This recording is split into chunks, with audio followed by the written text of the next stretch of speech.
ګرانو کتونکو السلام علیکم. زه محمد سلمان همدرد د حق غږ پښتو چینل خبري لنډیز کې ستاسو کوربه اوس تاسو پام را اړوم د مهمو خبرونو لنډیز ته.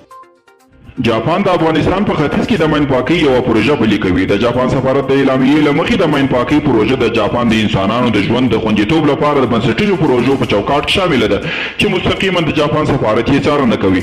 دا لګښتونه په هغو څه باندې چې 122 میلیونه ډالر مرسته کې راځي چې د جاپان سفارت اعلان کړی و. په ملي بودیجه کې د ولسي جرګې او حکومت ترمنځ پر ټولو اختلافي مسایلو توافق شوی دی او نن دوشنبه به د تصویب لپاره د ولسي جرګې عمومي طالعات ته وړاندې شي. میر افغان صافی وایي دا ځل د بودیجې ته شین کارت پورته کوي. د پی بي اس د امریکا طالبانو د ویې هوکړې ته په اشارې ویلي چې طالبانو په خپله په لوی لاس له مذاکراتو په ځنډولو سره له افغانستان څخه د سرتیرو وتل نیټې پای ته ورسوله.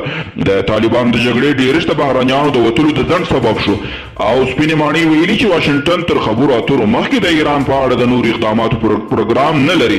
د سپینې ماڼۍ ویان جین ساکي ویلي دوی به بیرته د خبرو میز ته د ایران د راګرځولو لپاره یو قدم هم مخته وانخلي، خو ټینګار یې کړی دی چې له امریکا له ډیپلوماټیکو لارو د مسایلو پر حال باور لري.